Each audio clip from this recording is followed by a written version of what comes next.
Hey Shark fans, it's Melinda Marsalis. Welcome to Heard It on the Shark. I'll be your show host, and Mississippi Hills National Heritage Area is your show sponsor. Heard It on the Shark is a weekly interview show that airs every Tuesday at 11 a.m. on the Shark 102.3 FM radio station based in Ripley, Mississippi. Then it's released as a podcast on all the major podcast platforms. You'll hear interviews with the movers and shakers in North Mississippi who are making things happen. I'll talk to entrepreneurs, leaders of business, medicine, education, and the people behind all the amazing things happening in North Mississippi.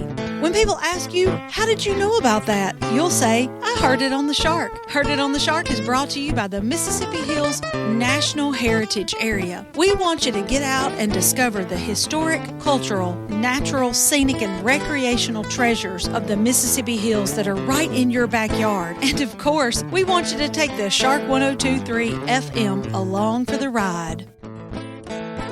Musical credit belongs to Hill Country Blues guitar legend Gary Burnside and the late great Buddy Grisham, playing Long Way Home from their album Acoustic Brothers, which was recorded at Sun Bear Studio in Ripley, Mississippi.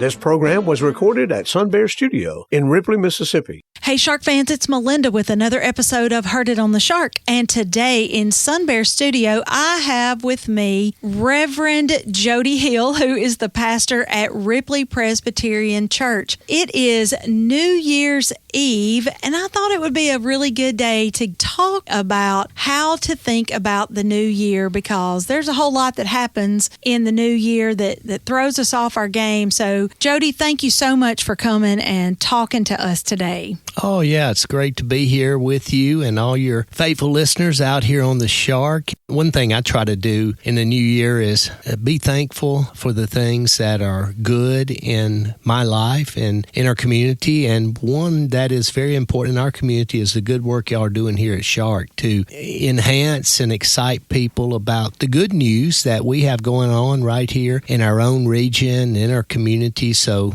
I just want to say that to you guys. Thank you, Melinda, for this good work that y'all are doing. Thank you. We really do take it seriously that there's so much good happening in Northeast Mississippi, and we want to be the microphone that lets voices out to tell people all of the good things that are happening and to focus on the positive. So there's a lot of people in this wintertime when it's dark and cold, they get depressed. For sure. There's people who make New Year's resolutions and they've broken them by January 3rd and they get all sad. Sure. There's a lot of Facebook memes that say New Year, New You, and everybody thinks they're going to change who they are. And then when that doesn't happen, you get all this sort of seasonal depression and blues. And give us some ways we can approach the new year and stay positive. Yeah, that's a great point, because it's a time of transition. The days are shorter. There's a lot of darkness out there, certainly literally in the world around us. And what I found to be helpful on my journey, when I find the blue times and dark times of life, having a gratitude journal. And that can be as simple as just pausing a few minutes every day to think of 5 or 6 things that you're thankful for. And the specific author that inspired me, she had known a lot of tragedy, a lot of hardship in her life, Ellen Voskamp, and she started trying to say, okay, I know all the things that aren't right, but even in the midst of that, what if I pause and commit a certain amount of time each day to give gratitude for the things that are right? And she began this process of, and I think the book's title is 1,000 Gifts. So through the course of a year, if you will record in your journal, or like I said, as simple as making a mental note every day, but 3 or 4 things written down every day. And then at the end of the year, you have 1,000 gifts. What are things that I'm uniquely gifted with and by through family, friends, my health, my having plenty to eat, the community. I mean, we just listed several here that we're thankful of today. So I think that would be a good encouragement that I found found to work well in my own life, and I would encourage others to maybe try to begin this New Year's with a 1,000 gift goal, or at least a gratitude journal. It's one of those great resolutions that if you fall off the wagon and don't write for a day or two, it's okay. Just pick it up whenever, you go, oh, I forgot about my gratitude journal. Because sometimes the wheels will fall off, as that's life. Things get chaotic. Another note that I want to share with that, we mentioned keeping a certain amount of time to be grateful. I would also strive, and this is hard, I understand, I'd strive to limit the times that we focus on the bad things too. So as I said, we want to put apart a certain amount of time each day to focus on what good is happening, expressing our gratitude, counting our blessings, as the old saying would go, but then also limit how much we focus on the junk of life, or the hard times of life. There was a great book written several years ago, Tuesday with Maury. It was written by Mitch Albom. One of his college professors was named Maury Schwartz, and he was diagnosed with ALS, Lou Gehrig's disease, and they'd lost contact over the years, but then Mitch found out about this life-debilitating illness, and that Maury only had a couple of years left of a fullness of life, and he started going to visit with him on Tuesdays each week, and it was basically his last lesson as a lecturer, as a sociology teacher, on the good things of life. And in one segment, Mitch said, well, Maury, don't you ever get down? It seems like you're so positive all the time. I get that a lot because I'm kind of a person that tries to live into positivity and encouragement. Goodness gracious, I have dark times and down times. And Maury's response, he said, yes, I grieve a little every day. He said, I'll be lying here in bed and I'll feel my legs and I'll regret that I can't be active and dance as I used to enjoy. I can't walk about, even go to the mailbox, or I can't move around without aching, and I grieve. And I'll spend a few minutes, he said. Sometimes I'll cry. Sometimes I'll have a little pity party, as he would say. But he said, I've committed to only giving it that space each day. I found that really refreshing in my life, because we don't want to minimize, right? We don't want to try to ignore the hardships we're going through, because so many of us out there, many of your listeners, they're going through some terrible tragedies or hardships and questions and depression. So let's call that what it is, and let's be honest about the dark times too. But don't allow it to control us, and certainly not conquer us. Don't let it define us. That also be active in how we live outside of ourselves. I have found, for me, and hopefully this will be helpful to our listeners out there too, that when I'm in the moody blues and things aren't going good, if I'll do something nice or kind for another, it will enhance my sense of joy, my happiness, my fullness. And so I really think that there is truth, there's peace, there's hope in what I spoke of earlier, what you guys at the Shark do. You really, beyond just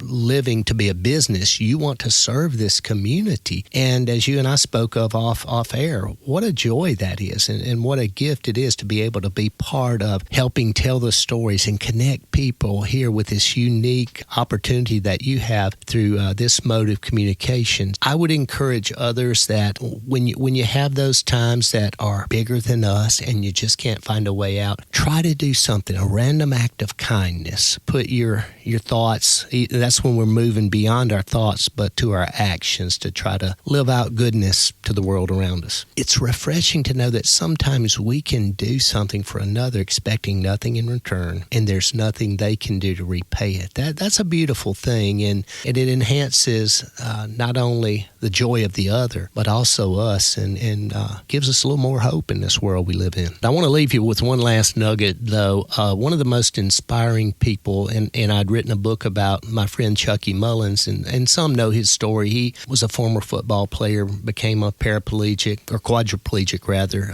lost all movement in his body because of a football injury. But even throughout that, he never lost his smile, his enjoyment for life, and he knew adversity and challenges throughout his life. And my inspiration for wanting to write a book, tell his story, was really to learn more about what's his secret, what kept him inspired and kept him even responding to all the adversities that he knew in life with a smile, with encouragement. And once a clinician, she described described him well. She had visited Chucky when he was in the hospital shortly after his injury, and she said, my motivation was to try to help him deal and cope with the tragedy in his life. But she said, I found myself going back more and more. And she said, I discovered pretty quickly that he was helping me more than I was helping her. And she described him this way. And this is the nugget I want to leave you with. She described him as a thermostat person. You know, she said so many of us, we're like a thermometer. And we get that. You know, if things are good,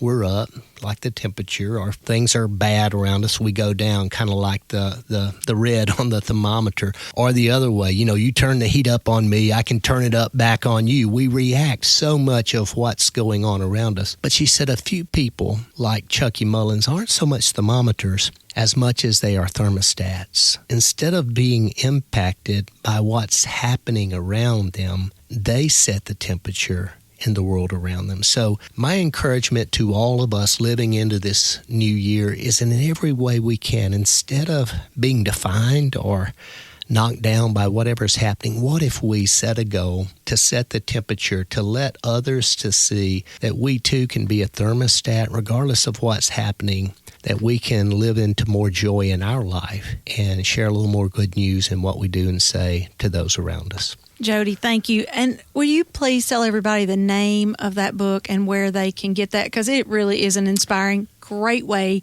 to start your year. I'm glad you brought it up. Oh, great. Sure. That's 38, The Chucky Mullins Effect. You can find that locally. My friend Bobby Mays, I think, has some copies down at Ripley Drug or City Drug. And certainly can find it online with a simple search as well. So, okay, awesome. I'm so glad you brought that up. Thank you so much for taking time with us on this New Year's Eve. I hope that you have a great New Year's Eve and day and a great 25. Yes, Happy New Year to all. All right, Shark fans, that's it for this edition of Heard It on the Shark. Tune in every Tuesday at 11 a.m. to find out what's happening with local community leaders. If you have a question, comment, or suggestion for an interview, or if you want access to this interview, go to our website, shark1023.com, and click on the podcast tab. Keep it tuned to the Shark 1023 and have a great rest of the day. The Mississippi Hills National Heritage Area was established by the United States Congress in 2009 and represents a distinctive cultural landscape shaped by the dynamic intersection of Appalachian and Delta cultures. This intersection has produced a powerful concentration of nationally significant cultural icons, including King of Rock and Roll Elvis Presley, First Lady of Country Music Tammy Wynette, blues legend Howlin' Wolf, civil rights icons Ida B. Wells Barnett and James Meredith, America's favorite playwright Tennessee Williams, and Nobel laureate William Faulkner. The stories of the Mississippi Hills are many and powerful, from music and literature to Native American and African American heritage to the Civil War. The Mississippi Hills National Heritage Area supports the local institutions that preserve and share Northeast Mississippi's rich heritage.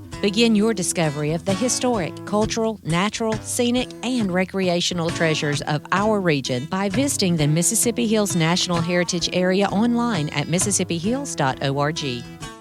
This show is made possible by JC Media, LLC in Ripley, Mississippi. JC Media owns the Shark 102.3 Classic Rock FM radio station where the show is hosted, and Sun Bear Recording Studio where the interviews are recorded. We need your feedback and support. If you listen to the podcast on a player like iTunes, Google Podcasts, or Amazon Music, please subscribe to the show and leave us a review. We also have an email in which you can share your feedback. That email is theshark1023@gmail.com. Subscribe to our podcast on your favorite app or stream episodes online at shark1023.com/podcasts. Today's episode was produced by Melinda Marsalis. It was edited by Rick Williams and engineered by Chris Marsalis. The podcast technician is Joyce Grady.